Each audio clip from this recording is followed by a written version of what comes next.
We got our new signage today. It takes 2 days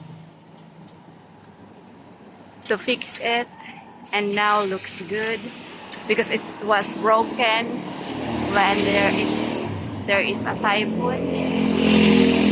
And then now John is doing, he will fix the gathering. He transferred the scaffolding from here. It was here before and he transferred there. Good thing we still have a scrap of gathering, so he will change it.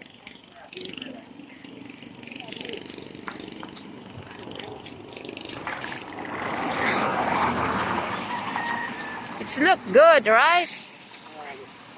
Yeah.